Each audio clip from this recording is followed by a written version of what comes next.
जैसा कि आपने पहले पार्ट में देखा था कि सारे लोग वेटिंग हॉल में फंसे हैं। पार्ट 1 आपने नहीं देखा है तो डिस्क्रिप्शन में लिंक मिल जाएगा, आप वहां से देख सकते हैं। दूसरे भाग में स्टेशन मास्टर से एक आदमी बोलता है कि हमें पास के हॉस्पिटल या पुलिस स्टेशन से कांटेक्ट करना चाहिए। तब स्टेशन मास्टर बोलते हैं कि सारी कम्युनिकेशन लाइन बंद है। इसके थोड़ी देर बाद सभी को ट्रेन का हॉर्न सुनाई देता है। स्टेशन मास्टर देखते हैं कि रियाज ट्रेन का इंजन लेकर आया है। रियाज की मदद करने के लिए स्टेशन मास्टर बाहर जाना चाहते हैं। तब सारे लोग सोचते हैं कि यह हमें यहीं छोड़कर भागने वाला है और सभी लोग हंगामा करते हैं कि पहले हम बाहर जाएंगे। उसी बीच एक आदमी स्टेशन मास्टर को धक्का देकर बाहर भागता है। वह आदमी थोड़ा आगे जाने के बाद बेहोश हो जाता है। यह देखने के बाद बाहर जाने की हिम्मत किसी में नहीं होती है। उसके बाद स्टेशन मास्टर रियाज की मदद करने बाहर जाते हैं। वेटिंग हॉल में आने के बाद रियाज बताता है कि केमिकल फैक्ट्री से गैस लीक हो गई है। स्टेशन मास्टर रियाज से बोलते हैं कि इस गैस के बारे में और क्या जानते हो। तब रियाज बताता है कि यह गैस सीधा फेफड़ों और आंखों पर वार करती है। किसी को एक झटके में मार सकती है तो किसी को कुछ घंटों में। इसका कोई दवा नहीं है, बस मुंह पर गीला कपड़ा बांध लो, यही एक जरिया है बचने का। इसके बाद सारे लोग अपने आंखों पर पानी मारकर मुंह पर गीला कपड़ा बांध लेते हैं। स्टेशन मास्टर रियाज से बोलते हैं कि हमें गोरखपुर एक्सप्रेस को यहाँ आने से रोकना होगा, नहीं तो पूरा भोपाल जंक्शन कब्रिस्तान में बदल जाएगा। तब रियाज बताता है कि उस ट्रेन में मेरी फैमिली भी आ रही है। इसके बाद रियाज कम्युनिकेशन रिपेयर वाली जगह पर जाता है तो वह देखता है कि सारे वर्कर्स अपना दम तोड़ चुके हैं। इसके अगले ही सीन में रियाज स्टेशन मास्टर से बोलता है कि जब मैं वहाँ जाकर देखा तो कम्युनिकेशन रिपेयरिंग का कुछ काम हुआ है। तब स्टेशन मास्टर बोलते हैं कि प्रोटोकॉल के हिसाब से हमें सबसे पहले ब्लॉक लाइन ठीक करना होता है। अगर ब्लॉक लाइन का एक भी तार जोड़ा होगा तो हम अपने सबसे नजदीकी रेलवे स्टेशन से कांटेक्ट कर सकते हैं। इसके बाद स्टेशन मास्टर टूटे हुए मैग्नेटोफोन को जोड़कर कांटेक्ट करने की कोशिश करते हैं पर कांटेक्ट नहीं हो पाता है। इसके अगले ही सीन में इटारसी जंक्शन को दिखाया जाता है जिसमें सेंट्रल रेलवे के जनरल मैनेजर की एंट्री होती है। इनका नाम रति पांडे है। इसके बाद एक स्टाफ रति पांडे से बोलता है कि भोपाल जंक्शन बहुत देर से ऑफलाइन है। जिसके बाद रति पांडे भोपाल के थाने में कॉल करते हैं जिसमें उन्हें पता चलता है कि भोपाल में एक केमिकल फैक्ट्री से जहरीली गैस लीक हो गई है जिसके कारण पूरे भोपाल शहर का दम घुट रहा है।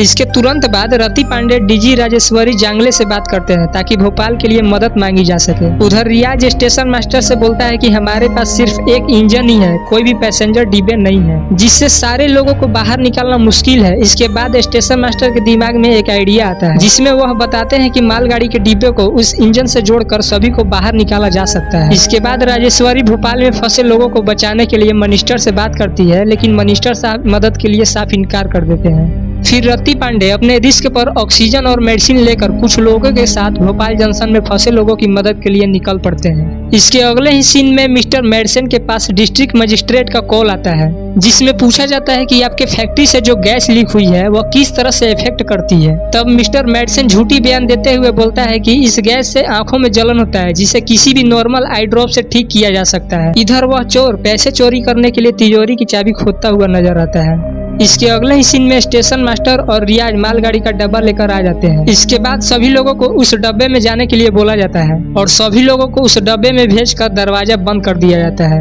और उसके बाद रियाज जैसे ही इंजन चालू करने की कोशिश करता है तो पता चलता है कि ट्रेन का इंजन खराब हो चुका है। फिर से लोग स्टेशन पर ही फंस जाते हैं। थोड़ी देर बाद स्टेशन मास्टर और बाकी सभी को एक ट्रेन का हॉर्न सुनाई देता है जो ट्रेन उसी ट्रैक पर आ रही थी जिस ट्रैक पर ये लोग थे। स्टेशन मास्टर और सभी लोग बाहर दौड़ते हुए आते हैं। फिर रियाज बोलता है कि ट्रेन स्पीड में होगी तो मालगाड़ी के डब्बे से टकरा सकती है, इसलिए सभी को बाहर निकालना होगा। लेकिन स्टेशन मास्टर ऐसा करने से मना कर देते हैं। फिर स्टाफ स्टेशन मास्टर से बोलता है कि हमें ट्रैक पर डेटोनेटर लगाना होगा ताकि पायलट को पता चल सके कि आगे खतरा है। उसके बाद स्टेशन स्टाफ रेलवे ट्रैक पर डेटोनेटर लगा देता है। जैसे ही ट्रेन उस डेटोनेटर से गुजरती है तो पायलट समझ जाता है कि आगे कुछ गड़बड़ है। उसके बाद वह ब्रेक लगाकर स्पीड कम करता है जिससे ट्रेन रुक जाती है। गोरखपुर एक्सप्रेस में बैठे यात्रियों को स्टेशन मास्टर अलर्ट करते हैं कि कोई भी ट्रेन से बाहर ना निकले क्योंकि आपकी जान को खतरा है। लेकिन उनकी बातों को बहुत सारे लोग नहीं मानते और बाहर निकल जाते हैं। उधर स्टेशन मास्टर मालगाड़ी के डब्बे को उस ट्रेन से जोड़ते हुए नजर आते हैं। स्टेशन मास्टर और कांस्टेबल सभी लोगों को ट्रेन में भेजने की कोशिश करते हैं। इसी बीच एक पुलिस ऑफिसर कांस्टेबल को बताता है कि इसी ट्रैक पर इटारसी से एक और ट्रेन आ रही है। इसके बाद कांस्टेबल इस बात की सूचना रियाज को देता है। दूसरी तरफ गोरखपुर एक्सप्रेस स्टेशन से चली जाती है। इसके अगले सीन में दोनों ट्रेन एक ही ट्रैक पर एक दूसरे की ओर तेजी से आ रही है। इसी बीच रियाज ट्रैक को चेंज कर देता है जिससे एक बहुत बड़ा हादसा होने से बच जाता है। पर अफसोस रियाज अपनी जान गंवा देता है। इसके बाद कांस्टेबल बेहोश पड़े स्टेशन मास्टर की जेब से तिजोरी की चाबी निकाल लेता है। इसके थोड़ी देर बाद रति पांडे अपने टीम के साथ भोपाल जंक्शन पर पहुंचकर लोगों की हेल्प करते हुए नजर आते हैं और उन सभी का ट्रीटमेंट भी किया जाता है। सुबह होते ही पता चलता है कि तिजोरी से सारे पैसे चोरी हो चुके हैं और उसके बाद उस कांस्टेबल के अंदर इंसानियत जागती है और वह सारे पैसे तिजोरी में वापस रख देता है। इस कहानी के अंत में अचानक से स्टेशन मास्टर को होश आ जाता है और उसी बीच उनका बेटा उन्हें घर लेकर चला जाता है।